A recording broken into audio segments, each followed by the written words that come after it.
Today we got our Week 17 College Basketball Power 40 Rankings video, and we're here every single Monday, every single week, giving you guys these updated Power 40 rankings, so make sure to subscribe, turn on the noties, to make sure you don't miss whenever we upload these videos.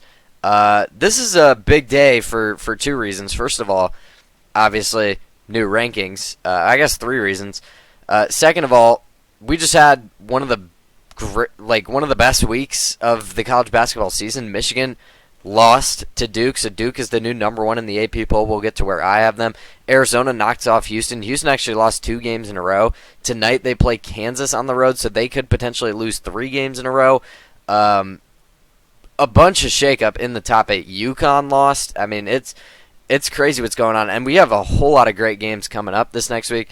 And third, it is my birthday, so if you're watching this video, in the comments, if you could wish me a happy birthday, it would be greatly appreciated. But let's go ahead and jump right in to the top 40, working our way from 40 all the way up to number 1. At number 40, I'm going to have Texas. They're going to drop down 5 spots. Pretty significant bubble results, actually, from the SEC. The SEC has a lot of bubble teams this year. Texas is one of them. They lost to Georgia on the road. They lost 91-80, so they are going to have to bump down a little bit, but Texas is actually an interesting team. They're 17-10. They're 32nd in KenPom, really high up there. Top 10 offense. They got the number 6 offense in KenPom, but ranked 118 in defense. So obviously, you don't love that. I will say, Dalen Swain, almost 18 points a game. They got a center averaging 16 points a game. Tremont Mark is on this team. They got a lot of good guards. I actually like Texas as maybe a sleeper team. If they get in as like a first 4 team, there's always usually a first 4 team that makes a bit of a run. I think it could be Texas with that offense, high-powered offense. I think they could be the team, but unfortunate loss against Georgia. They are going to have to move down 5 spots for me. Auburn's going to move up 1. They actually suffered a really bad loss earlier last week. They lost to Mississippi State 91-85. Josh Hubbard had I want to say 45 points. He had 46 points, made 10 threes against Auburn. I thought after that loss, Auburn may be done, but they responded in a big way on Saturday, winning 75-74 against Kentucky, winning at the buzzer too, I believe. I think they were on a 5-game losing streak before that win. Huge win for Auburn.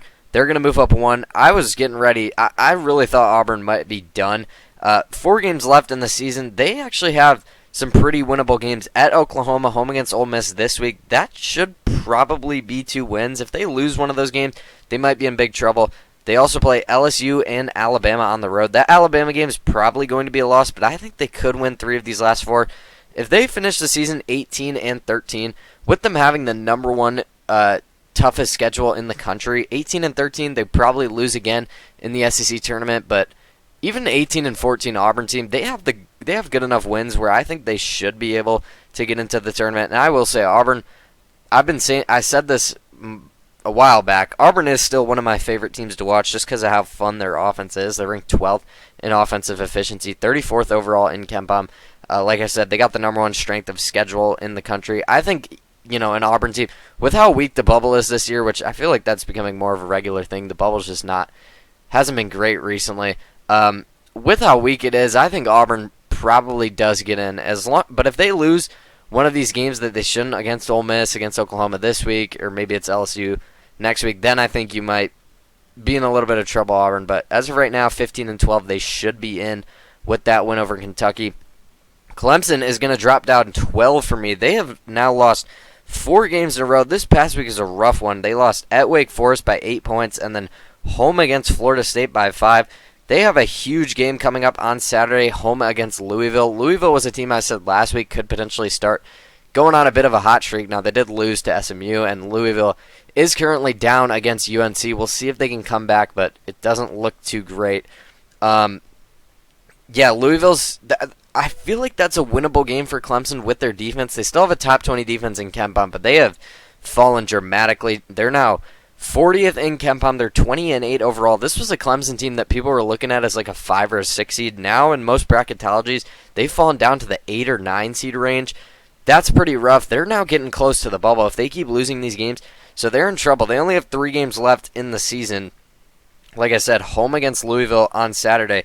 Also, they play at UNC next Tuesday. So 2 huge games coming up for Clemson. They probably need to win one of those games If they lose both, if Clemson goes into the tournament with like 11 losses, because, if they lose Louisville, if they lose to UNC, that would close them out regular season-wise 21-10 if they lose again in the ACC tournament. That would put them at 11 losses. I don't know if I love that. I think they might still be able to get in, but they would be cutting it really close. So Clemson obviously trending in the wrong direction, losing 4 in a row. That's never a good sign. They're going to move down 12. They've been playing pretty bad as of recently. Texas A&M moving up one. Texas A&M did take care of business this past week. 2 very close games against 2 not great teams.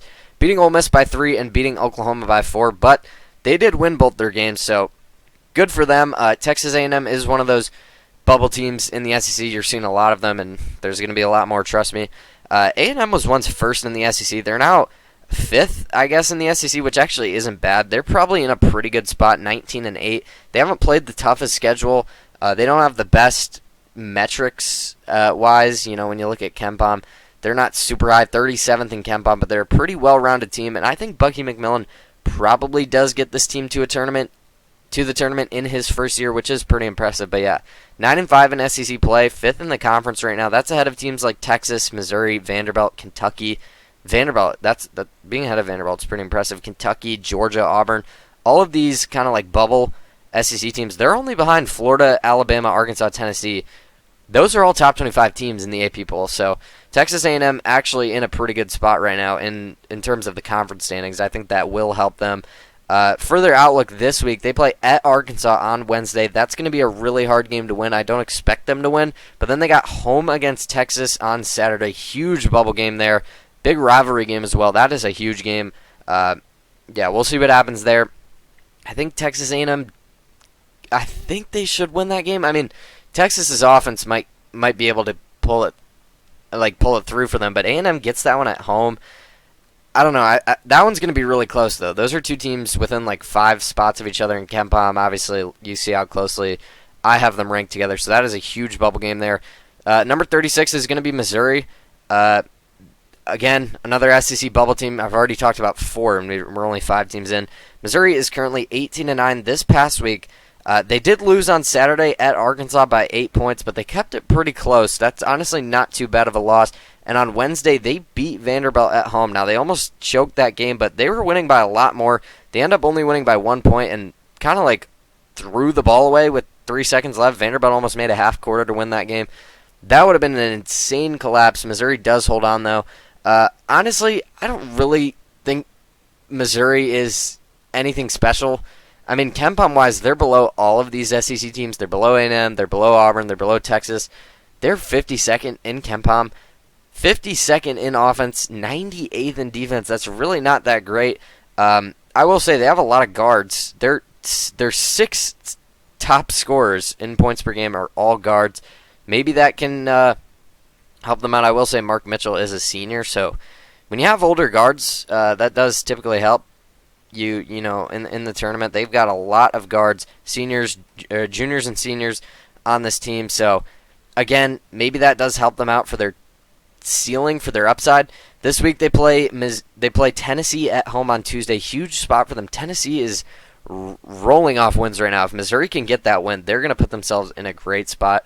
They also play at Mississippi State on Saturday. We've seen that game be tricky. Auburn just lost at Mississippi State, so Missouri, hopefully they can get a win there. They're going to need it because, again, they are one of these bubble teams, and obviously resume-wise, I would argue A&M is in a better spot. Auburn's in a better spot, maybe even Texas as well. So we'll see with Missouri, but that was a huge win against Vanderbilt, boosting their resume. They're going to have to move up for me after that one. Kentucky's going to move down 8. I don't really think, in terms of bracketology-wise, Kentucky is maybe this low, because this would put Kentucky as a 9 seed right now if you're just going strictly rankings to seeding. I don't think Kentucky's in that 9 seed range. They're probably in more of the 6 seed, maybe 7 seed area. And honestly, if you got Kentucky as like a 2 or 3 seed in the second round, I would not want to play this team. They are still a very talented team. I know Jane Quaintance has only played 4 games this season. I know Jalen Lowe's out for the season, but Oteka always been pretty good. Denzel Aberdeen stepped it up. They still have a lot of talent. I think Mark Pope's got a pretty solid team, but Kentucky did suffer 2 rough losses this past week. after kind of going on a little bit of a roll there, but now they've lost 3 in a row, so trending in the opposite direction after kind of figuring it out. Unfortunate for them, this past week they lose to Georgia at home and then lost at Auburn. They probably should have beat Auburn. Auburn wins on a buzzer beater there. Tough loss, obviously 2 tough losses. You don't ever want to lose to 2 bubble teams because now this puts Kentucky in a little bit closer to that bubble range. They're 17-10 right now, and they actually have a pretty tough schedule to close out. Tuesday they play at South Carolina. That should be a win. Saturday they get Vanderbilt at home. Now Vanderbilt's struggling right now, so I'd hope Kentucky can get that win. And then the next week they play at Texas A&M and home against Florida. That's a pretty tough 4 games to close the regular season. So maybe Kentucky will get closer to that bubble line, but honestly, I think they should probably be fine. They're 31st in KenPom right now. Top 35 defense, 41st in offense. I think they should be all right. But yeah, they're going to have to move down to 8. Going 0-2 this past week, not great. Georgia, moving up 5, huge week for them. This was another one of those bubble teams. This past week, they beat Kentucky on the road and Texas at home. Those are 2 huge wins for Georgia. They have an opportunity to go on Wednesday to go on the road against Vanderbilt, win that game. It looks like Georgia's getting a little bit hot right now. I mean, yes, they were coming off a 2-game losing streak, but now rattling off 2 wins like that in a row, that's really good for them. This is still a top 20 offense in KenPom. They're still one of the fastest teams in the country. Jeremiah Wilkinson, he is a phenomenal player, averaging 17 points a game. I think they have the guards, they have the tempo, they have the offense to maybe win a game, or maybe even 2 in the tournament if they get the right team. I would probably assume their ceiling is probably winning 1 game, but you never know if they get hot going into the tournament. I mean, this is a team that's pretty scary if they get going, because obviously that offense, that tempo, those are the type of teams to potentially go on runs. And Georgia has, not the strongest resume, but they've picked up some pretty good wins. Like, they beat a team like Arkansas, which is a team I'm very high on. If they get a team that's kind of fast like them, I think they do have a chance to win that game. If they get a team like Florida who's going to slow them down, and we've seen Florida dominate them twice this season, that's going to be a more rough draw. But I will say, up 5, huge week for Georgia this past week. Yeah, they're going to have to move up after that. They've put themselves in a pretty good spot here this past week with those 2 huge results. Number 33 is going to be SMU, another bubble team here, but they picked up a huge win. I was kind of getting back in the Louisville hype train. I was thinking Louisville, fully healthy, they might start to figure it out. They might rattle off a few wins here going into the ACC tournament and potentially even win it. I think I said that. I still think Louisville's a really good team. I think they definitely have the chance to do it, but SMU came out there Tuesday night this past week, won by 10 points. They won pretty handily, put it up 95 points against them. I still like SMU. I mean, Boopie Miller, B.J. Edwards, Jaron Pierre Jr., I mean, they have a lot of guards on this team. Boopie Miller and Jaron Pierre Jr., both averaging over 17 points a game. Boopie Miller is an amazing player. Obviously, we've talked about him at times this season. SMU's got the 11th ranked offense in KenPom, 90th in defense. Don't love that, but I mean, this is not a team that's going to compete for like a Final Four.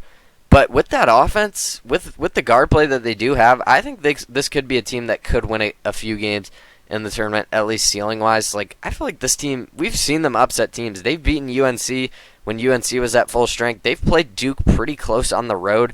They played Virginia pretty close. Obviously, they just beat Louisville. SMU's shown flashes to be a pretty solid team. So moving up 8 here, huge win for them against Louisville. Obviously that's a huge result. They have a tough game though Wednesday at Cal. I feel like that could potentially be a loss. But I don't know, man. SMU in terms of the ACC is pretty far down there. I mean, they're ranked 8th in the conference standings, but they're 8-6. I mean, to be fair, they're ahead of teams like Duke, Virginia, Miami, NC State, Clemson, UNC, Louisville. I mean, those teams are all probably still better than them, but the ACC is actually a pretty good league this year. I mean, that's 8 tournament teams I'm looking at, unless SMU kind of collapses here at the end. But I don't know. Huge win for them. They're moving up 8. Utah State's going to move down 2. They had kind of a tough week this past week. They dropped a game to Grand Canyon. You don't love that if you're Utah State. I still stand, or not against Grand Canyon, against Nevada. They lost to Grand Canyon a while back. I don't know. My brain was thinking about that one. They lost on the road to Nevada, 80-77. Huge week for them this week. I guess I was probably thinking about their upcoming game against Grand Canyon. They play Grand Canyon on Saturday. They also Wednesday play at San Diego State. That could be a pretty tricky spot for them. I still think Utah State is pretty safe in terms of an at-large bid. They're 23-4 right now. This is the 23rd ranked team in KenPom overall. Top 25 offense, top 35 defense. This is a really good team. Mason Falsev is a really good player. 16 points a game, 6 rebounds. He's obviously great for them. MJ Collins Jr., 18 points a game. Those are 2 guards there leading the charge for Utah State. You know, the Mountain West doesn't typically go that far in the tournament. We saw San Diego State make the finals, but they typically don't do that well. I feel like Utah State could maybe win a few games here. I still stand by. I think they are the best team in the Mountain West.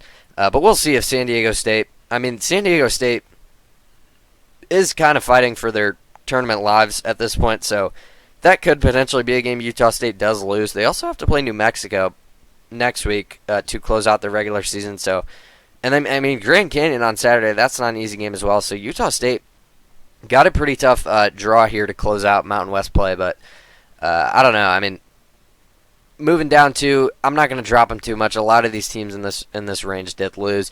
Villanova dropping down 2. They lost to UConn. I'm not too worried about that. I assumed UConn would go out there and take care of business after losing to Creighton at home. Terrible loss from UConn. They went out. Villanova had this game at home. I mean, I don't know. I would have liked to Villanova. For Villanova's sake, I would have liked them to keep it close. But like I said, I kind of expected UConn to go out there and play with some determination to win this game pretty big. And, I mean, 73-63, it's not the worst thing ever. We kind of talked about Villanova. I don't think they're touching St. John's or UConn. They do play at St. John's Saturday, so maybe they can do something there. But this is pretty clearly a tournament team. They're 21-6. This is pretty clearly the third best team in the Big East. I mean, like I said, I don't think they're not catching St. John's or UConn, but they're 3.5 games ahead of 4th place, Seton Hall. I mean, Villanova is clearly the third best team in this conference. They're kind of in like their own tier. St. John's and UConn at the top of the Big East. Villanova's like below them, and then everybody, is obviously a tier below Villanova. I mean, Villanova's a pretty solid team. They're top 40 in both offense and defense, 28th overall. I mean, this is a tournament team. They're probably going to get like a 7, 8, maybe 9 because they haven't played the toughest schedule. But I don't know. I think Villanova. I mean, in Kevin Willard's first year, this is a pretty solid season, and they have some pretty good guards. They have 4 players averaging over 12 points a game, 3 guards, so Villanova could definitely win a game. I don't know if I see them getting to the Sweet 16, though. I don't know if their upside is really all that high. Number 30 is going to be Iowa. I've been kind of like the biggest Iowa hater. I feel like watching Iowa play, it just hasn't impressed me. But I will say, they got a pretty big win, and I've been saying Iowa is one of those teams that's just not going to beat a team better than them because they really just haven't shown that they were capable of doing that. Just the way they play as well. They're a very slow team, very defensive. They rely a lot offensively on Bennett Sturts. But on Tuesday, they went out there and beat Nebraska 57-52. It was an ugly game, defensive game. That's kind of the way Iowa's going to have to play if they want to upset a team. I was probably going to be like a 7 seed, maybe a 6 seed if they can win a few games in the Big Ten tournament. And I will say, I think they might be capable now. I might be a little bit too low on Iowa. That Nebraska game kind of did wake me up. I will say, though, they did lose Sunday at Wisconsin. If they would have won that game against Wisconsin, I probably would have had to put Iowa in the top 25. They're 30th in offense, 34th in defense. I mean, pretty well-rounded team. Again, like I don't know if they can really go all that far in the tournament just because Bennett Sturts does have to kind of do everything, and they play at such a slow pace. This is basically Drake from last season. Although Drake won a game in the tournament. They pushed Texas Tech pretty down to the wire, and Texas Tech was nearly a Final Four team last season. They probably should have beat Florida. So maybe Iowa. Yeah, like I said, maybe I'm a little bit too low on Iowa. I mean, Bennett Sturts is ridiculous. I mean, this guy's averaging 20.6 points a game pretty quietly as well. I feel like people aren't talking about him enough, but he's probably like a top 10-ish. I mean, I know there's so many great players, but he's probably like around top 10, top 15 for National Player of the Year. And honestly, I mean, he's probably around like top 10, top 15 for best players in the country just overall. He is like legitimately that good. So if you're going to rely on a guy, I mean, Bennett Sturts would be one of those guys you would want to be overly relying on. Iowa has a huge game Wednesday against Ohio State. Ohio State's been, man, they have been so close to beating these teams. As an Ohio State fan, it has been so hard to watch. Bruce Thornton just has to do everything. I mean, I know Mobley's been out. I know Devin Royal was out against Michigan State. But yeah, Ohio State, man, they have been so close to this Power 40. I feel like they've been in like 2 or 3 weeks all season. They're like right on the bubble. I will say there's a lot of Big Ten teams that just missed out. I mean, Indiana is like right there to be in these rankings. UCLA is probably like that number 41, honestly. Obviously, Ohio State is right there. Ohio State got a huge win against Wisconsin, and then they blew it against Michigan State. They could have like really locked up a tournament spot, but obviously they did not because they can't beat a good team. Who else? I mean, USC's is pretty close to being there. They did get blown out against Illinois, so there's a lot of Big Ten teams on the bubble as well. It's not just the SEC. Let's go ahead and move on, though. A little bit of a tangent there. Miami, Florida is going to move up 2 spots. It's crazy that there's another team called Miami that's ahead of the U, Miami. They're 21-6. They're moving up 2. I know they did lose, but they played Virginia very well. Virginia was at home. Miami had to go on the road. They only lost by 3 points, losing 86-83. And I believe Miami was up for a lot of this game.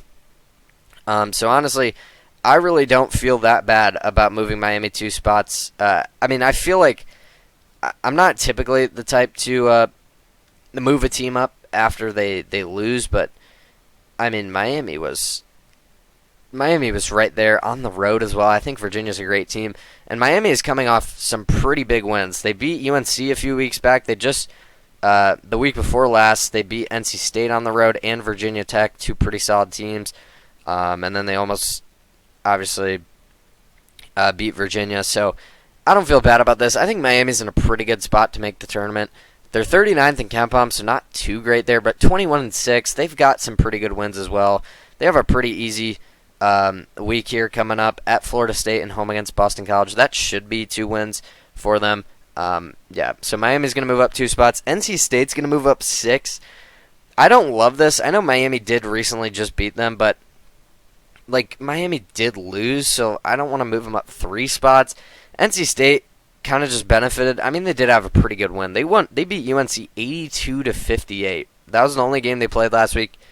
Pretty impressive stuff there. UNC, I will say, without Caleb Wilson, that is a big factor, and I think Henry Visar was also out for this game, but either way, I mean, winning by 24 points, that is pretty impressive regardless, and I know NC State was at home as well, but they dominated that whole game. NC State still has some pretty good computer numbers. They're 25th in KenPom, top 40 defense, top 20 offense. That's pretty solid. This week on Tuesday, they play at Virginia. That's going to be a really tough game. If NC State can win that, they probably are in the top 25 next week. NC State should be a tournament team, though. They're probably around a 7, 8, 9, around there. So they've got some space between them and the bubble teams. Number 27 is going to be St. Mary's. St. Mary's benefited by just taking care of business. Again, I mean, you look at these teams. Iowa picked up a big win, but they did lose. Miami lost. Villanova lost. Utah State lost. Kentucky lost. So St. Mary's just kind of snuck their way up these rankings. Huge week for St. Mary's, by the way. Home game on Wednesday against Santa Clara. That is a team fighting for their lives to get into the tournament. Santa Clara is probably in that like first 4 out group. If you look at most bracketologies, Santa Clara's right there. That would be a huge win if Santa Clara can get that one on the road. And then, yes, two home games for St. Mary's, by the way. Santa Clara on Wednesday, and then Gonzaga in the rematch on Saturday.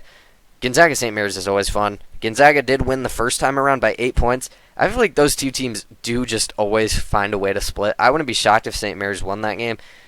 In terms of the West Coast Conference standings, I think if St. Mary's goes 2-0 this week, they would get the number 1 seed in the West Coast Conference. Gonzaga is currently 15-1. Santa Clara and St. Mary's are tied for second at 14-2. So St. Mary's huge week this week. We'll see what they can do. I'll definitely be tuned into both of those games. 2 late night games as well. So should be fun stuff from St. Mary's. Number 26 is going to be Wisconsin.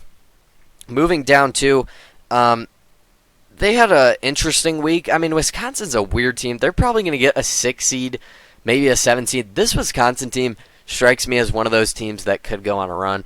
Like, we saw Ole Miss as a 6 seed go on a run pretty recently. What did they make it? I think that was last year, actually.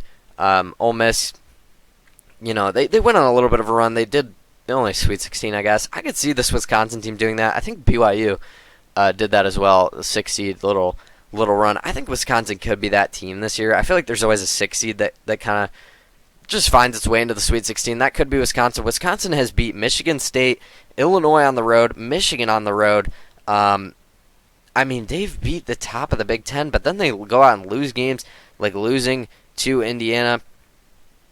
They just lost to Ohio State in blowout fashion, mind you. They lost 86-69, but they did respond on Sunday with a big win over Iowa. So, I mean, I'm not going to drop in too much, but losing to Ohio State the way that they did, that is a pretty tough loss. But they did beat Iowa by 13, who just came off one against Nebraska. So, again, interesting week. I love Nick Boyd and John Blackwell. I think those two guys could, like I said, could potentially lead this Wisconsin team to a Sweet 16, maybe even Elite 8. I think Wisconsin has a super high ceiling. Wisconsin could also be a team that loses in the first round. Like, they're really hard to figure out. But a top 20 offense in KenPom, I feel like the ceiling is really high for the Badgers. Moving into the top 25, though, there's definitely a bit of a gap here from 26 to 25. I feel like that's happened a lot this season.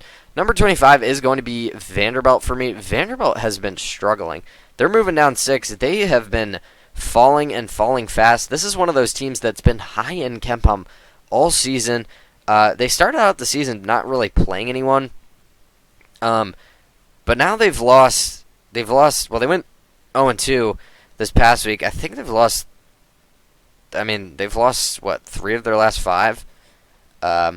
Not great stuff. I mean, they do have, I guess, solid wins in this 5-game stretch here, but beating Auburn, beating A&M, but they also lost to Oklahoma, Missouri, Tennessee. Tennessee's on a tear right now, so that's not too bad. But Vandy was at home for that one. You would have liked them to get that win.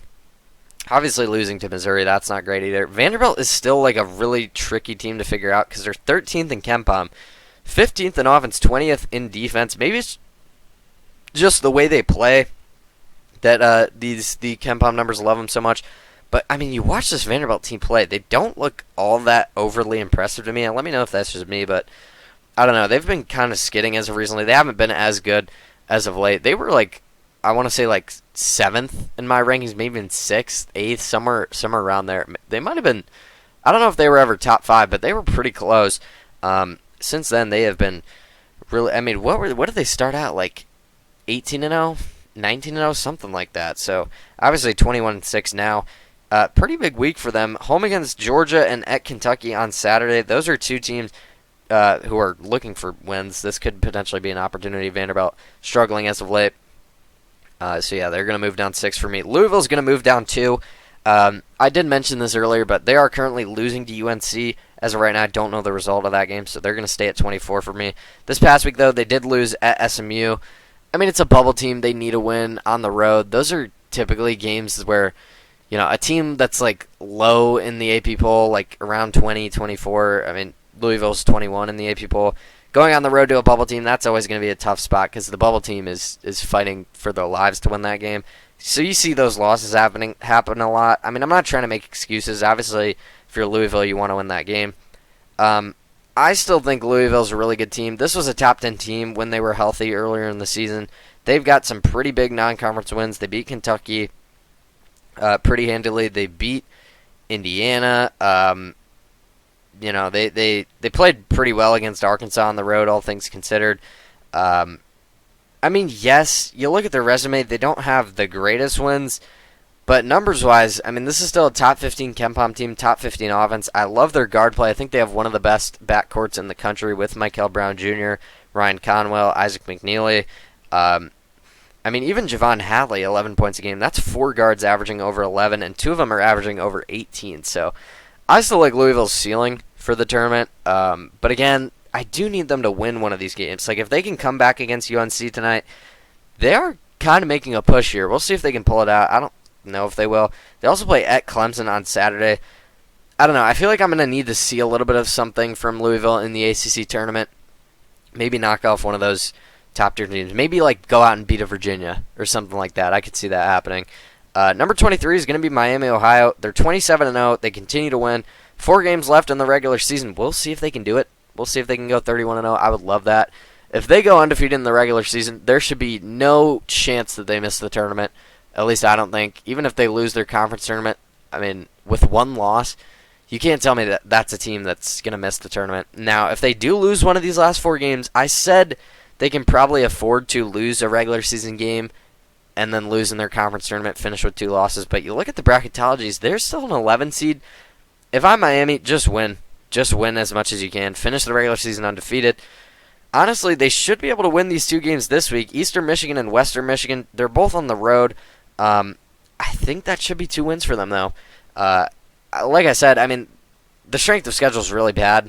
Like, one of the worst in the country. But it gets to a point. They're 27-0, the only undefeated team in the country. Like I said, you just got to keep moving them up if they keep winning. So they're coming in at 23 for me. 22 is going to be St. Louis. Interesting week. I mean, they go on the road, lose to Rhode Island. I think that's like a quad 3 loss. So you don't love that. Rhode Island's 15-11. Again, obviously, that's a really bad loss. Actually, Rhode Island's 15-12 now. So they are going to have to move down 4. I stand by this, though. I think St. Louis is a really good team. I think they're the best true mid-major because I don't really count Gonzaga as a mid-major. They're always like a top 10 team. I think St. Louis is the best true major. They're true mid-major. They're probably going to get, I don't know if a 5's on the table anymore. They're probably going to get a 6 seed, 7 seed. They could be a dangerous team. I'm telling you, you look at this, you just look at the way they play. Look at their game against VCU on Saturday. They were down like 10 points, 12 points, 15 points. It might not have gone up to 15. They end up winning that game 88-75. They had like 2 big runs in that second half, and they just, I mean, really, that second half was a different. They were down 9 at halftime. In the second half, they outscored VCU 55-33. This is not like a bad VCU team. VCU is ranked 44th in KenPom. Top 50 offense from VCU, top 70 defense. This is a team that most bracketology are putting as like first 4 out, next 4 out. Like, this is a bubble team, VCU. St. Louis went out there, kind of weathered the storm. I mean, VCU was playing very well in the first half. St. Louis was not shooting 3 well. That's really the thing. And then they figured it out in the second half, putting up 55 points in that second half. Crazy stuff from them. I'm telling you, St. Louis, they can be a dangerous team. They're shooting almost 41% as a team from 3. They're a deep team. They have 7 players averaging almost 10 points a game. 5 of them are. 2 of them are averaging 9.8 and 9.6. So that's 7 players deep that get a lot of minutes. And then, not to mention, 5 of those 7 players are guards. They're going to need the right matchup, obviously. Like, if they get a team with size, it's not going to end well for them. But, I mean, even that, I mean, they shoot the 3 so well. They can... You have one... I mean, Oakland did it against Kentucky, of all teams. Oakland just... Jack Golke shot the lights out, and they were able to do it as a 14. St. Louis isn't even going to have that low of a seed. So, we'll see what St. Louis is capable of. I'm telling you, they did lose to Rhode Island, but that game against VCU, if you didn't watch that game, just go and watch the highlights. I mean, they are going to move down 4 for me, but still, I mean, that VCU one was really impressive nonetheless. Tennessee is going to move up 7. Tennessee has been very quietly just rattling off wins left and right. I think they've won 7 of their last 8, if I'm not mistaken, or maybe 8 of their last 9, actually, now that I'm looking at it. Yeah, 8 of their last 9 for Tennessee. Their only loss is a road game against Kentucky in there by 3, but they picked up a road win over Vanderbilt this past week. In this 8 of 9 game stretch, they picked up a road win over Bama, a road win over Georgia, a win over Auburn as well. This past week, they played Oklahoma, blew them out. Oklahoma's been a team that's been a little tricky, given some of these pretty solid SEC teams a little bit of problems. Tennessee beat them by 23 points. Obviously, they beat Vanderbilt on the road, too. I thought Vandy was going to win that game, but I was wrong. Tennessee continues to look great. I think there's a chance Tennessee goes 2-0 again this week. They play at Missouri Tuesday. That's going to be a tough game.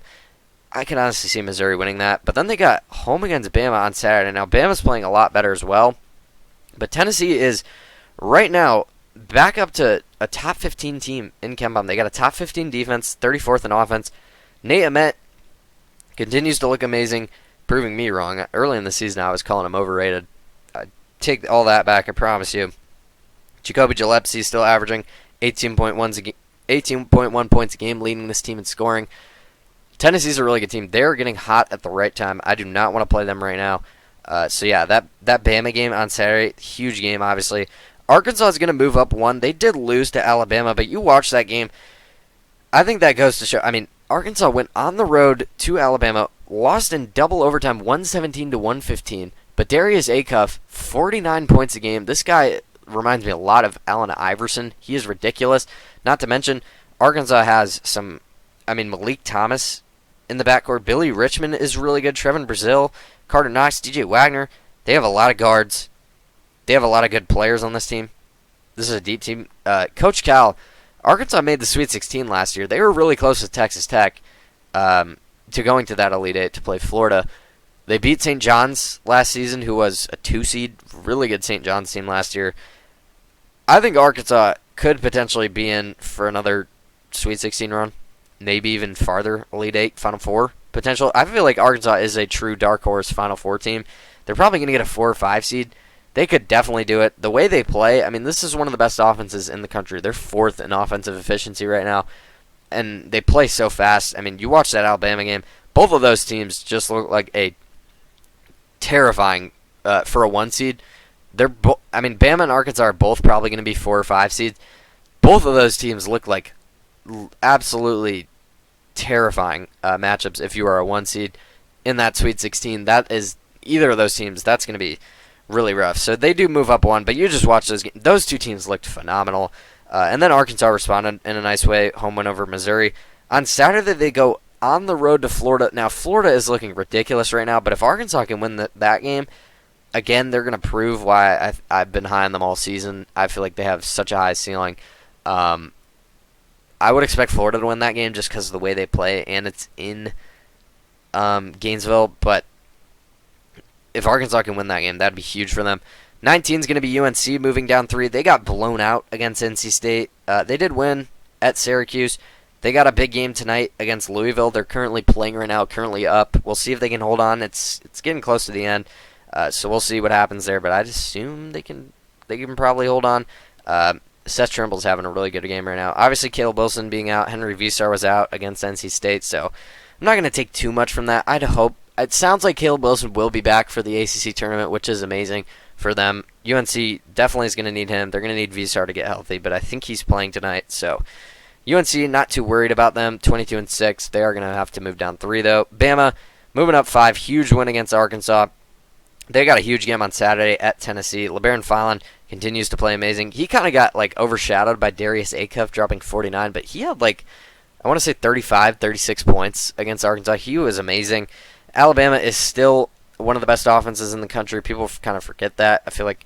But they're 3rd in offense. They're 2nd in tempo. This is your pretty typical Alabama team. And we've seen Alabama teams get to the Final Four, so I think that's probably their ceiling. But they're very similar to Arkansas for me. They're a really scary matchup for a 1 seed to play in the Sweet 16 because they're going to get a 4 or 5 seed. BYU is going to move up 3.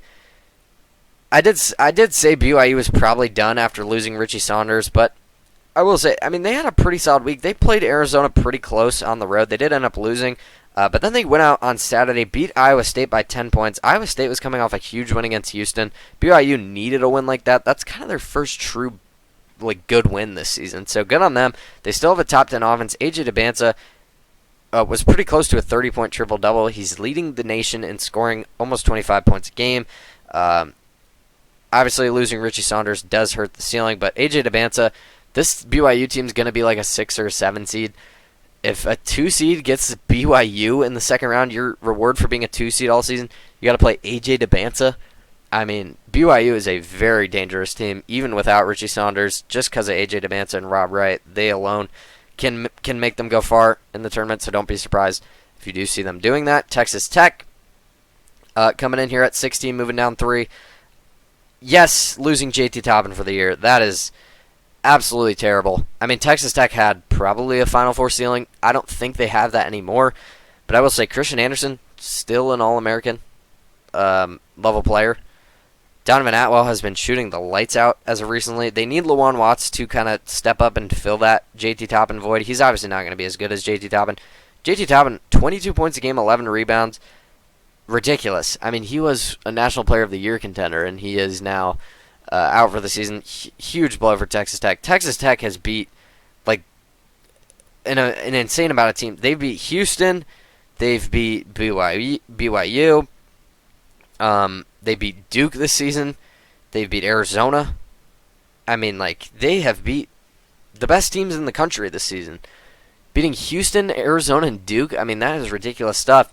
They've also had some bad losses. They do have to drop down 3 because they did lose to Arizona State, but I didn't drop them as far because I did see against Kansas State, they looked the part. They looked like they had something figured out. And, losing JT Toppin, their first game, they lost him. They lost JT Toppin against Arizona State. They weren't obviously prepared for that. I think if he stays in that game, they probably win. They kind of came back as well at the end.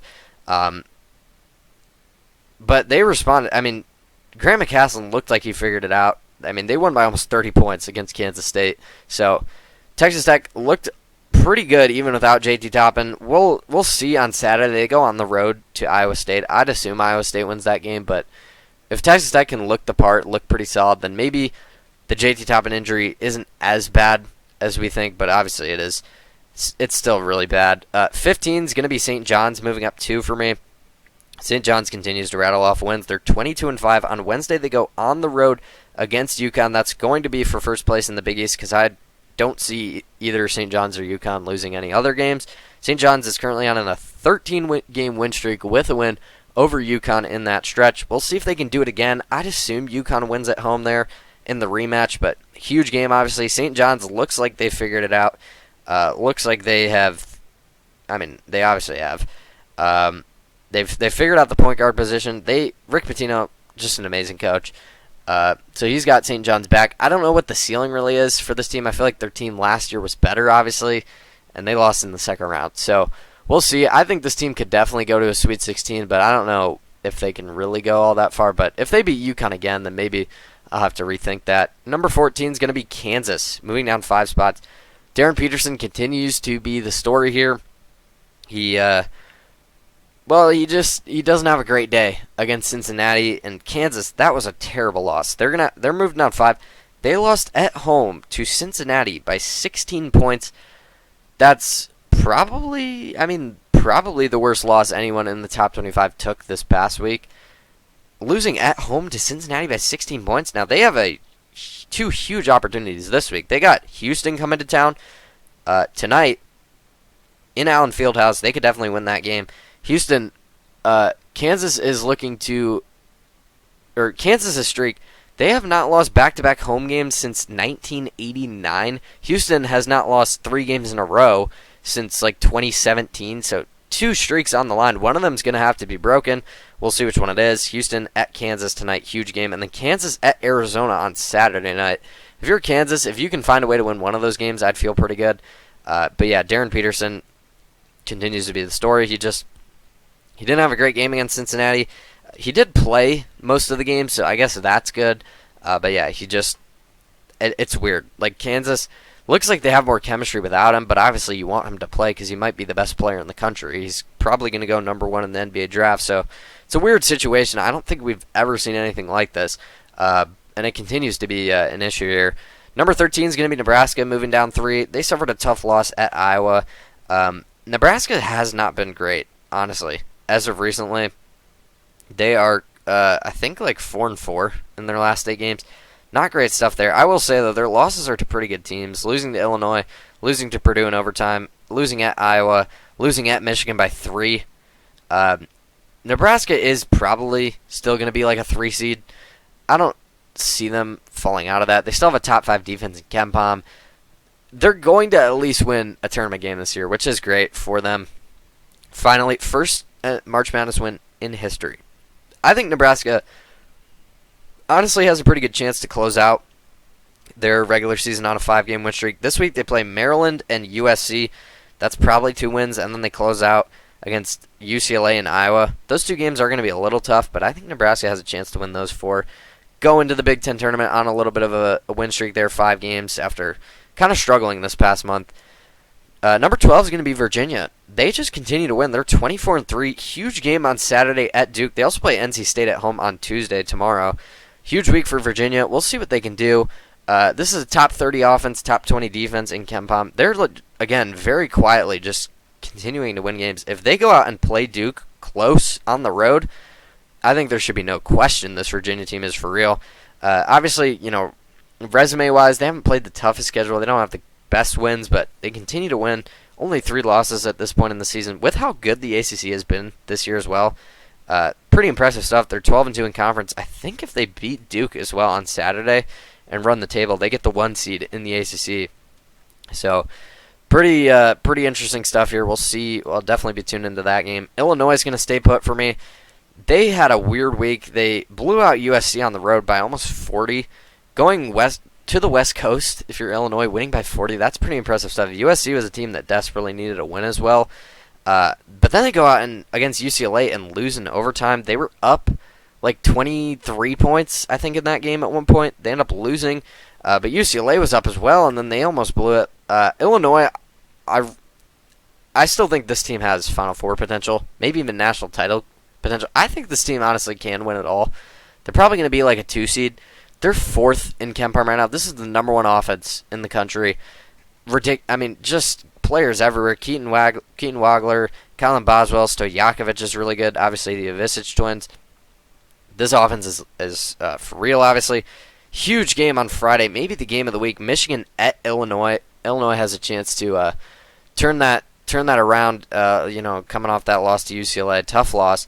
But we'll see. Illinois has lost 3 of their last 5, so they are in a bit of a rough stretch, but KenPom-wise, they're still 4th in the country, ahead of teams like Florida, Houston, Purdue, Iowa State, like UConn, ahead of only behind Michigan, Duke, and Arizona, and that's the clear top 3 right now. So Illinois, numbers-wise, is still a really good team, and still a really good team just overall, obviously, but they're not going to move down. There was a lot of movement around them, so they're just going to stay put.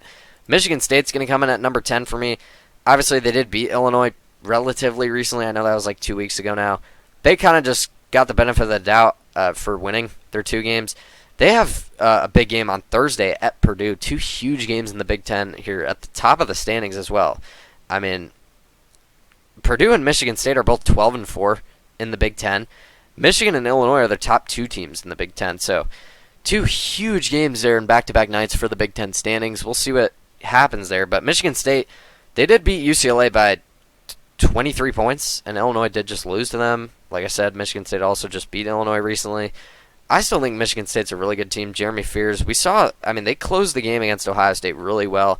They were playing pretty bad. They were turning it over in the first half, but they figured it out, found a way to win. 66-60 was an ugly, low-scoring game. We'll see what happens at Purdue. Obviously, huge game. I have it as a top 10 game. Michigan State is a top 10 team in KenPom as well. I think they're deserving. 13th in the AP poll feels a little bit low to me. I think Michigan State's getting a little underrated. They're 22-5. They got the 6th ranked defense in KenPom. Jeremy Fears is maybe the best point guard in the country. You could argue Braden Smith, but he's definitely up there. Number 9 is going to be Gonzaga. Kind of same thing. They just took care of business, won their 2 games pretty handily, beating San Francisco on the road by 21 points. Pretty impressive there. Huge game for them Saturday at St. Mary's. I think, maybe myself included, but people in general were just overreacting to the Braden Huff injury. I'm not really sure what's going on. It sounded like he was coming back for the tournament, but then last week I heard that he was out for the season, but now I'm hearing he's not out for the season. Obviously, if you're Gonzaga, you would love to have him. They're not going to have him for this game at St. Mary's, though, so they got to find a way to win that one. This is still the 9th ranked team in KenPom, 22nd in offense, 11th in defense. They only have 2 losses this season. One of them is to Portland, which is really bad, but their other one is to Michigan. I know it's by 40, but Michigan's an elite team. Gonzaga's beat Alabama. Obviously, I mean, some of the teams they played have kind of fell off. Oklahoma, Creighton. But they beat UCLA. They beat Kentucky. So, obviously, they beat St. Mary's the first time around. They beat Santa Clara. It's a pretty good win. So, I think Gonzaga's kind of quietly being underrated a little bit. But they're 27-2. I mean, you got to move up here. They're coming in at 9 for me. Purdue's going to stay put where they're at number 8. They did lose, but it was against Michigan, 91-80. They responded in a huge way. Home against Indiana, their big rival. Indiana beat them the first time around. Purdue goes out, wins 93-64. The offense looked really good in that one. Purdue is 7th in KenPom right now, the number 2 offense, only behind Illinois. But Illinois is having a historically good offensive season. Right now, I think they're the best team in terms of offensive rating on KenPom in history. So, Purdue, being number 2 to the best offense in college basketball history, it's not really that bad. Purdue, huge home game on Thursday. They didn't get the win they were looking for against Michigan. Maybe they can get it there against Michigan State. We'll see. Number 7 is going to be UConn, actually, for me. Now, I still think UConn would be in that. Now, the team I have at number 6, I have them ahead just because you watch them play and they're playing better than UConn. I still think UConn would be like in that group with the top 5 in terms of contenders. I don't know if I see number 6 as a team that can win it all. I think Florida could definitely get to the Final Four.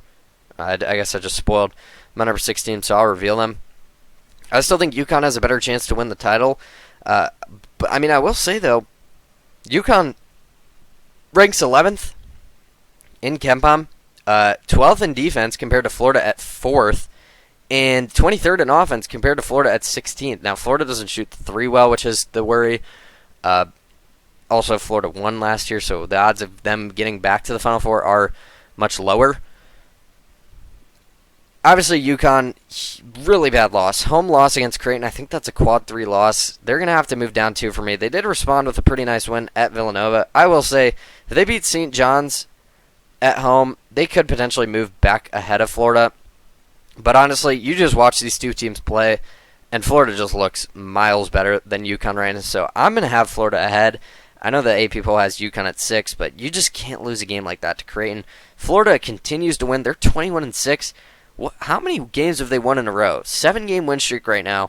They've played one of the hardest schedules in the country, and in a lot of those games, they were, this was early in the season that they've lost a lot of these games. I believe since conference play has started, so since like January 1st, Florida's been analytically the best team in the country. People don't know this. Florida as well, still a top 5 team in KenPom. Like, Florida is ridiculously good. The best front court in the country. Ruben Chenyulu is ridiculous at the center position. Thomas Houck is their best player, and Alex Condon has a lot of games where he's their best player as well. Both Thomas Houck and Alex Condon were on the team that won it all last season. Xavier Lee's been stepping it up recently. Boogie Flan's been a lot better. Klavzar has been a revelation for them, and a third guard coming in when the guard play has been the problem all season, and they're now finally getting better. Now, the three-point shooting is definitely still a problem. They have got above 30% as a team, though, so I guess that's something, but still really bad three-point shooting. That's why I think they probably can't win it all, just because of the percentage. But can they make a Final Four? For sure. With the way they're playing, they look ridiculous. So Florida's coming in at 6 for me. Houston's going to drop down 3. I was saying Houston might just be my team to win it all. And preseason they were. Preseason they were my number 1 team as well. But Houston went 0-2 this past week. Now, granted, their losses were to Iowa State and Arizona. One on the road, one at home. But losing at home, I thought they were going to win against Arizona. Home game against Arizona without Peat, who is maybe arguably Arizona's best player. Now, Braden Burries, Jaden Bradley, you could argue Peat's their 3rd best player. Those 3 are all very close. But Arizona being without one of their main guys and Houston having that one at home, I would have liked Houston to win that game. So that does worry me a little bit. They also had a 10-minute stretch where they didn't make a field goal in that game. They were also up against Iowa State and collapsed there at the end. Houston has shown that. Kind of the Duke problem I outlined last week, where closing games has just kind of been a struggle for them. I worry about that. They're still a top 10 team in offense and defense, though, in KenPom, 6th overall, 23-4. Tonight they go on the road against Kansas. Could potentially be a huge win for them. We've seen pretty much everyone go into Kansas and lose. I think Kansas's only loss at home this season is to Cincinnati of all teams. So Houston, I still believe can win it all, but they're going to have to come in at number 5 for me. They did lose to Iowa State, who I'm going to have at 4. Moving up to, I know Iowa State did lose at BYU, but winning against Houston, 70-67, a really big win for them, even with that loss to BYU. I mean, BYU is desperate for a win, coming off that big win. I don't really blame Iowa State all that much. Another huge game for Iowa State, home against Texas Tech this Saturday. Honestly, they should probably win that game. Yeah, Iowa State can definitely win it all for sure. I've been kind of questioning them. I've had these top 3 teams, obviously Houston, and then UConn has been like my top 5 contenders, and Iowa State's always been that 6th team. I think you could throw Iowa State in that group as well. I mean, maybe even Florida. I don't know. I'm still a little iffy on Florida. I mean, these top 7 teams, though, are all ridiculously good. Iowa State can definitely win it all. They proved that to me with their win last Monday against Houston. Number 3 is going to be Arizona, moving up 1. Yeah, this could be a little controversial. You could argue Arizona should be at 2. I think the number 1 team is pretty clear. Here, I'll just go ahead. I mean, you guys know I'm not going to have Michigan still number 1 after Duke just beat them. Duke's got to be the number 1 team in the rankings at least. Now, you could argue, and honestly, I might argue this, for teams that I'd pick to win it all, I think I might still have Michigan and Arizona ahead of Duke just because of the experience on both those teams. I know Duke just beat Michigan. I will say, these top 3 teams have separated themselves, for me at least. All 3 of them are 25-2.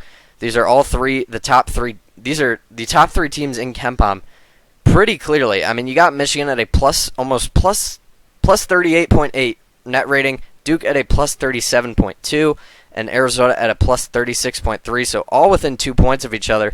The next closest team is Illinois at plus 33.8. So almost 3 spots behind Arizona in 4th place. So these top 3 teams are pretty clearly ahead of the pack. We saw this last season. The top 4 seeds, all the 1 seeds, were pretty clearly ahead of everyone else. So these 3 teams could all potentially be Final Four teams. And if you told me that, I wouldn't be shocked. Arizona, huge win at Houston. Again, you could argue they should be number 2. But without Peat, I don't know if I feel all that. I will say, though, winning that game without Peat, that was pretty impressive stuff. Saturday they play Kansas at home. I think that probably should be a win for Arizona. The only flaw with Arizona, they don't shoot threes, like, at all. I saw a stat where Arizona, I don't remember the exact stat, but it was something along the lines of teams who shoot against, like, top 10 teams who shot less than 3 threes. Any other team named Arizona, not named Arizona, is like 2-70, and Arizona's 3-0 this season. Pretty interesting. I think it's something. Don't quote me on that, but it's something along those lines. So Arizona has shown that they can win even without shooting the 3. And it's not like they shoot a bad percentage; they just don't shoot a lot of them. It does worry me a little bit, but you look at these guys. I mean, the system they play. There's a reason they've been number 1 pretty much most of the season. Michigan has the experience advantage on these 2 teams. And they're still the number 1 team in KenPom, still the number 1 team in most predictive metrics. So, you could argue Michigan should maybe still be the favorite. And then Duke. Duke's 2 losses are on a buzzer beater to UNC on the road against their biggest rival in a game that they led the entire way, and then by 1 point to Texas Tech, who has also beat Arizona, who has also beat Houston, and they lost by 1 point. So Duke has lost 2 games by combined 4 points. They just beat Michigan, and they have probably the National Player of the Year. So Duke can definitely win it all. The only thing I worry about there is the experience factor. And, we saw Duke probably had the best team last year. They did lose in the Final Four to Houston. Could that happen again? I could see it. Michigan, we've seen the turnovers come up as a problem.